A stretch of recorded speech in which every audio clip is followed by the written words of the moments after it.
I stood in the nursery we had spent weeks preparing together. The walls were painted soft butter yellow, because we did not know the gender yet.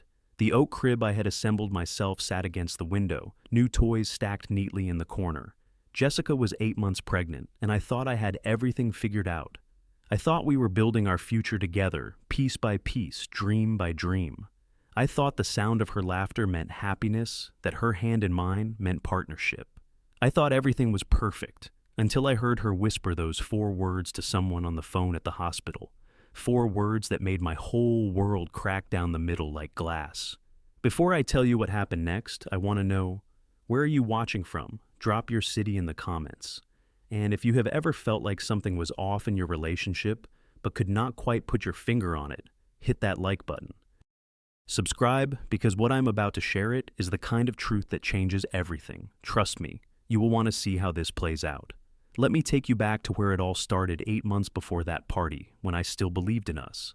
Jessica and I had been married for 3 years. We lived in Portland, Oregon. I worked as a software engineer, and she was a marketing manager at a mid-sized tech company downtown.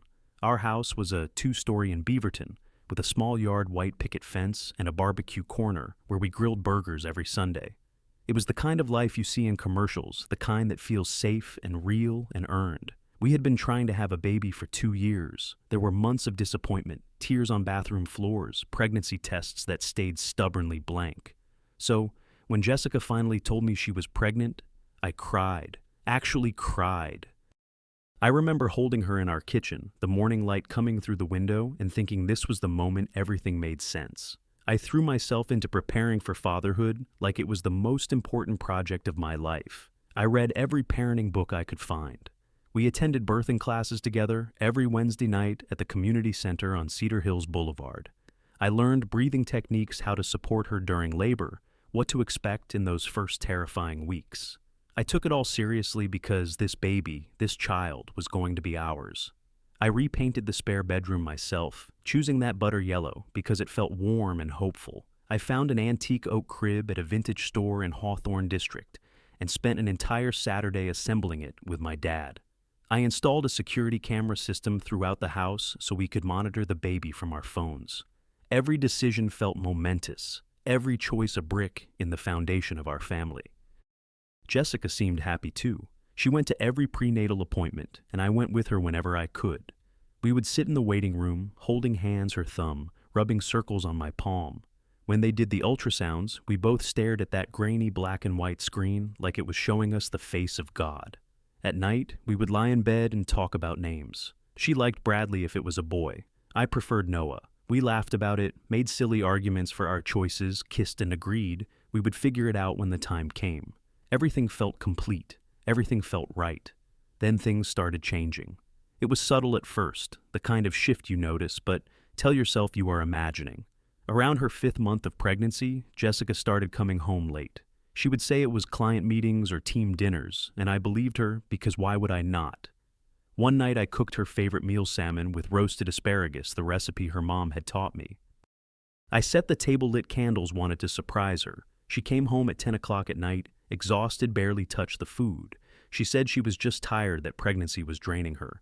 I cleaned up alone, telling myself I was being selfish for wanting more of her attention. Her phone became a constant companion. She started putting it face down on tables, taking it with her, even into the bathroom. I noticed, but I did not say anything. What was I supposed to say? That I did not trust my pregnant wife. That felt cruel, paranoid. Then she started mentioning a coworker named Marcus. He was a senior marketing director who had just transferred from the San Francisco office. At first, it was innocent. Marcus suggested this campaign strategy. Marcus thinks we should pivot our approach. Marcus has experience with this type of client. I asked once if I could meet him at the company holiday party. She said I would be bored, that it was just work people talking shop. I let it go. But I noticed she smiled more when she texted. She would laugh at her phone screen, then quickly tilted away when I walked into the room. One evening, I came up behind her while she was on the couch, and she nearly jumped out of her skin, closing her messages so fast I barely saw the screen. When I asked who she was talking to, she snapped that it was work, that she was stressed, that, could I please just give her some space? I apologized. Actually, apologized for asking. The first real fight happened on a Thursday night. I had been holding everything in for weeks, the doubts gnawing at me like termites in wood. I finally asked her directly about Marcus. Just a simple question. Are you spending a lot of time with him? Her reaction was volcanic. She shouted that I was being jealous, that she was pregnant with my baby, that she could not believe I would accuse her of anything. She said stress was bad for the pregnancy, that I was being selfish and paranoid.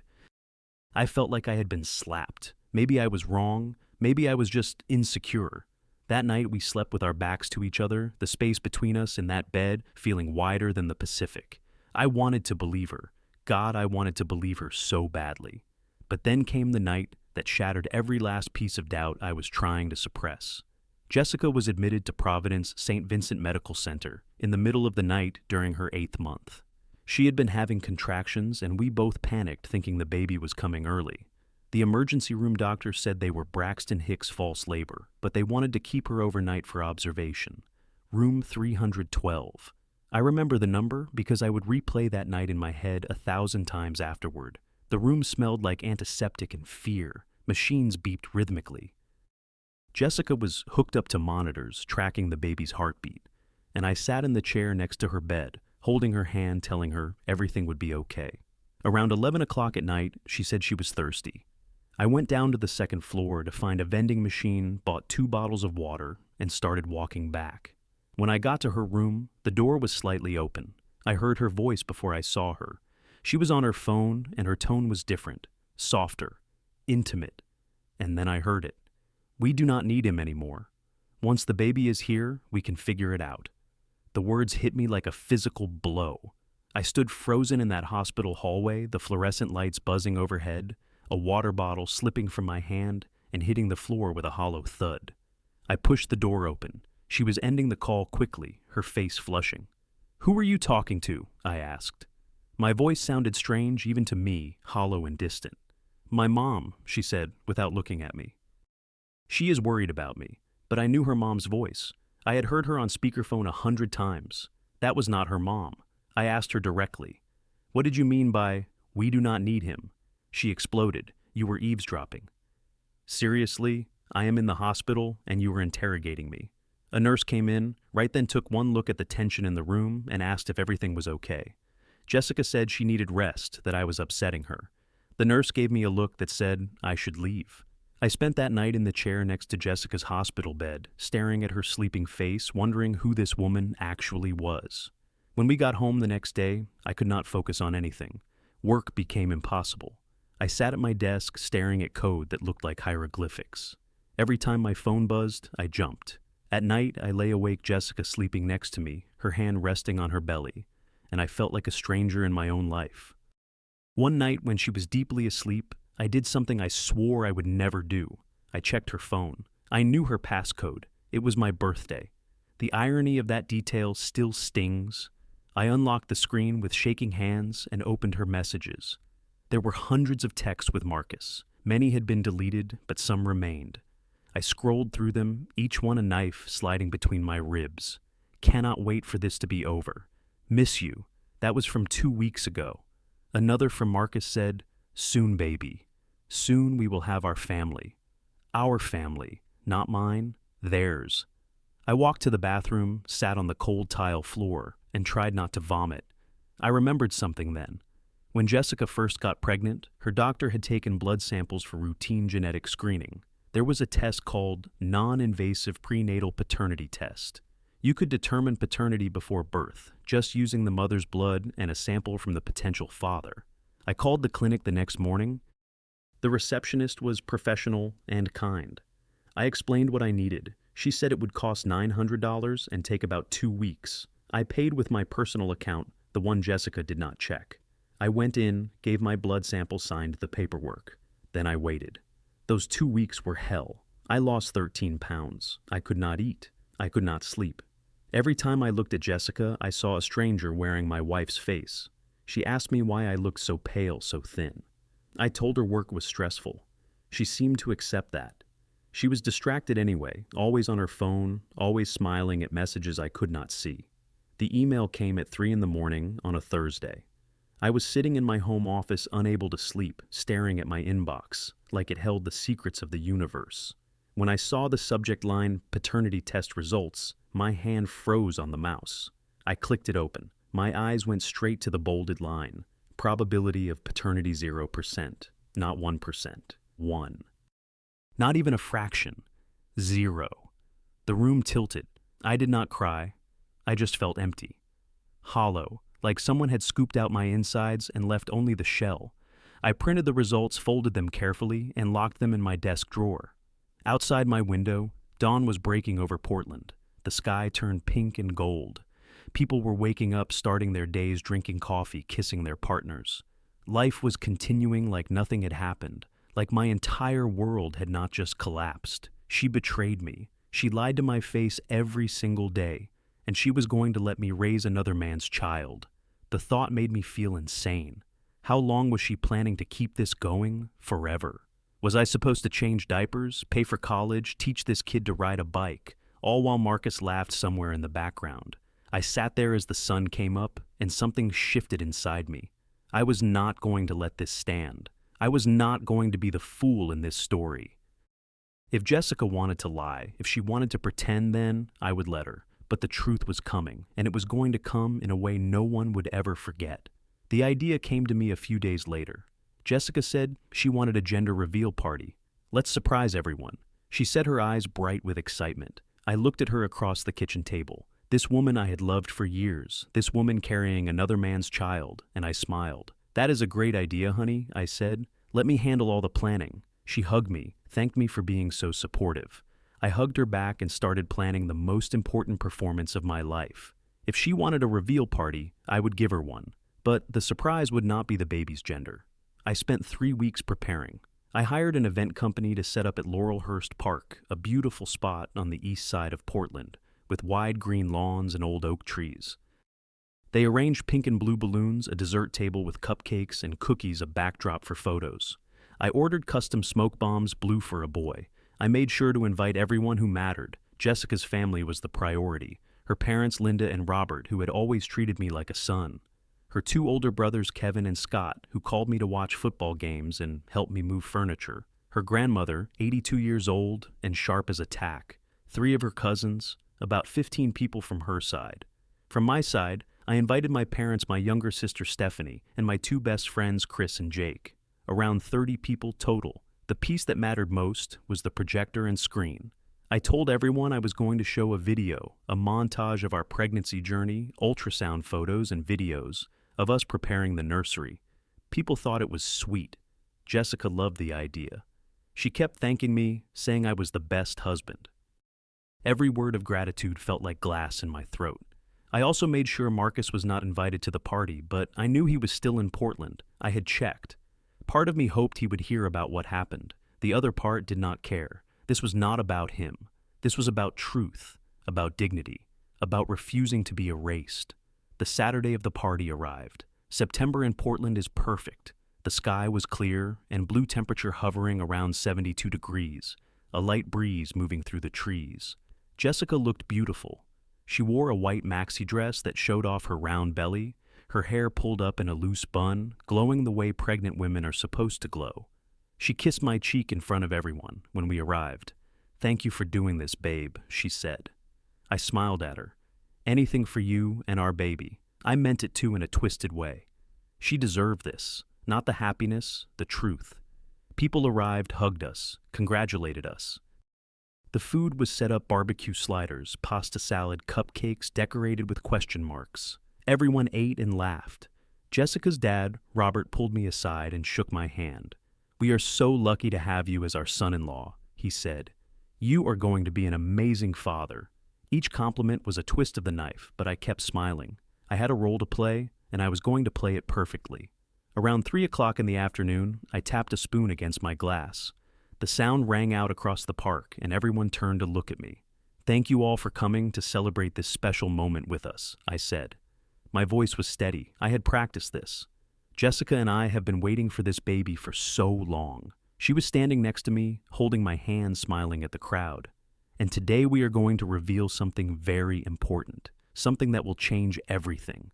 I saw a few people exchange glances, but they were still smiling, still expecting a happy moment. I turned on the projector. The screen lit up behind me.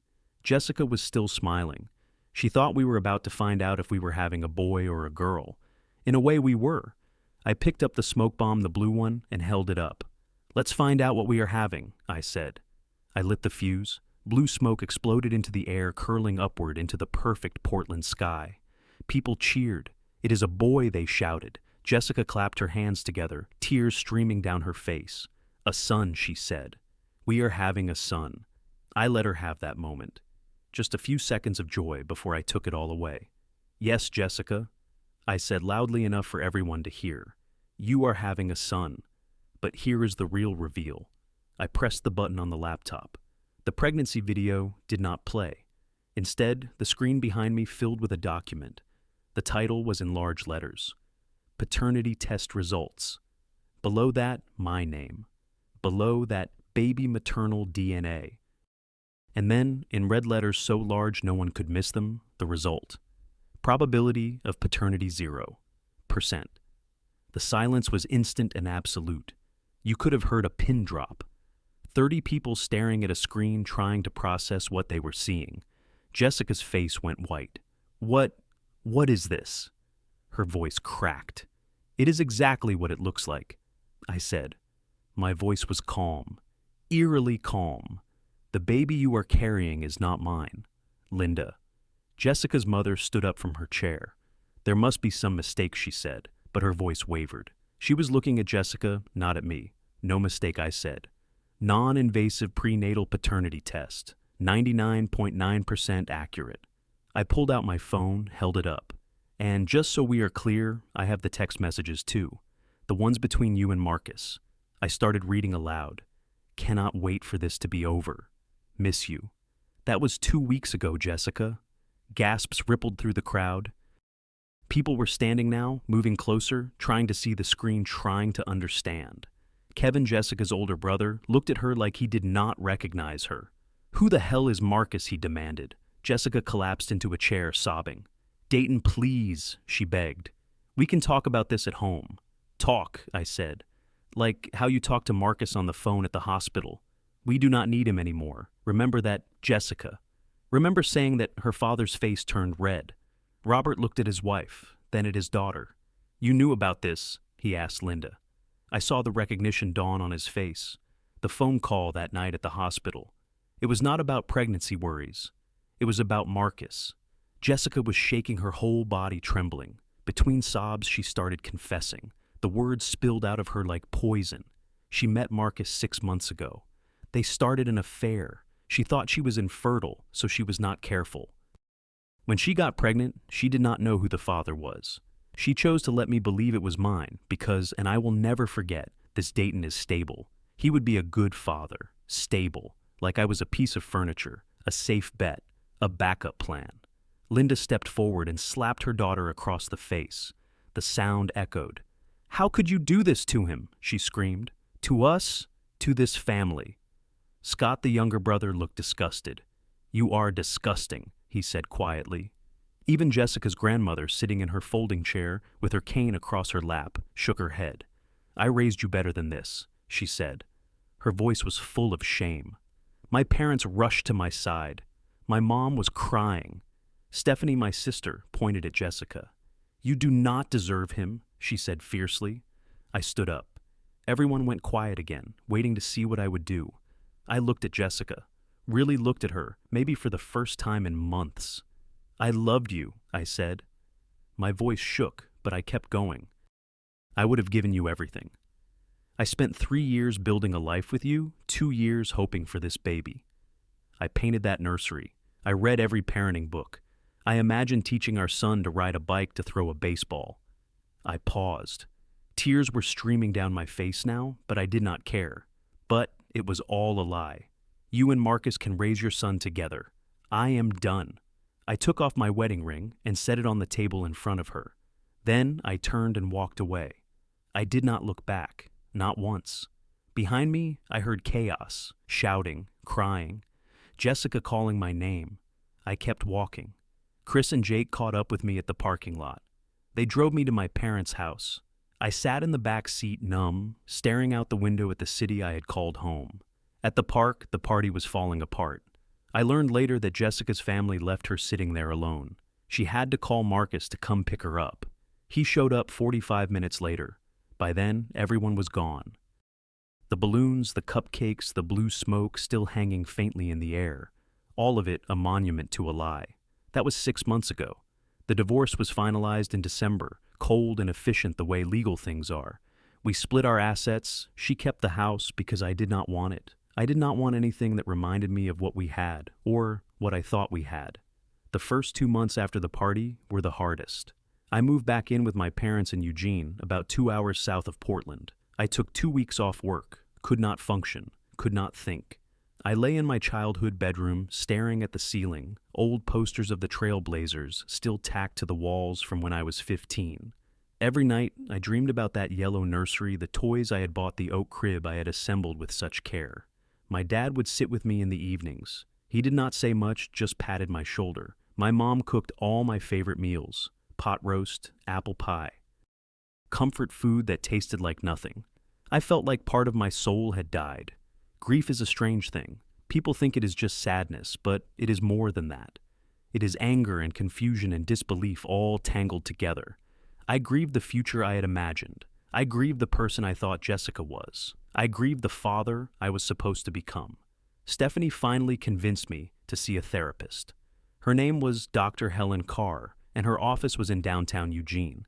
It had plants everywhere, a brown leather couch, the faint smell of lavender tea. Every Tuesday I would sit there and talk.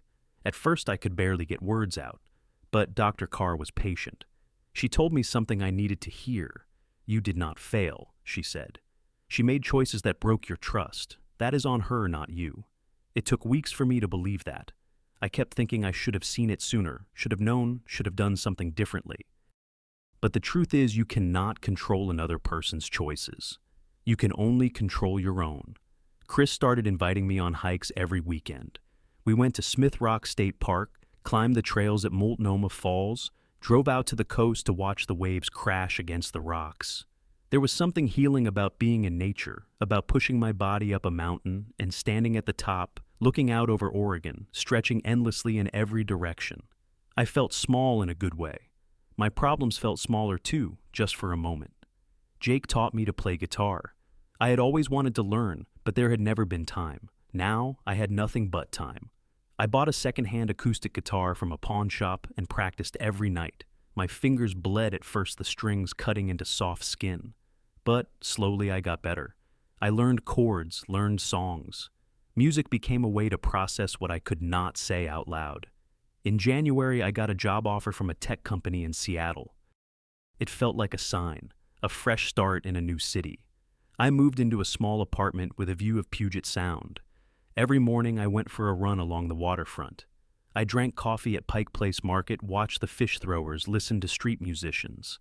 My life became simple: work, exercise, guitar, therapy over video calls. It was not the life I had planned, but it was mine. It was honest. And slowly, painfully, I started to feel okay. I heard about Jessica through Stephanie, who still kept in touch with mutual friends. Jessica had the baby in October, a boy. She named him Brendan. Marcus did not sign the birth certificate. 2 months after Brendan was born, Marcus disappeared, just stopped answering her calls, blocked her number, vanished back to San Francisco, or wherever men like him go when consequences show up. Jessica was living with her mother, now raising Brendan alone. Her family still had not forgiven her. They were civil, helped with the baby because he was innocent in all this, but the relationship was fractured, maybe permanently. When Stephanie told me all this, I waited for the satisfaction to hit, the "I told you so" feeling, but it never came. I just felt sad. Sad for that little boy who would grow up with a complicated story. Sad for Jessica, even though she made her choices. Sad for the whole mess. People asked me if I regretted the gender reveal party, if I thought I was too cruel exposing her like that in front of everyone. My answer is always the same. She was going to let me raise another man's child. She was going to lie to me every single day for the rest of my life. Let me get up at 3 in the morning for feedings, change, diapers, pay for doctor visits, love a child while pretending I was the father. That is not just betrayal, that is erasure. The truth needed sunlight. Maybe the way I did it was harsh, maybe it was theatrical, but it was honest. And after months of lies, honesty felt like the only thing worth holding on to. I learned a lot about trust in the aftermath. Trust is not naive. Trusting someone does not make you stupid. Breaking that trust makes them unworthy. I spent 3 years pouring love into someone who was pouring it elsewhere. That does not diminish the love I have to give. It just means I will be more careful about who receives it. I still want to be a father someday.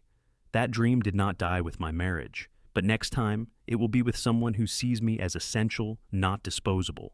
Someone who says we need him instead of we do not need him. Someone who chooses me clearly and consistently, without hesitation, without doubt.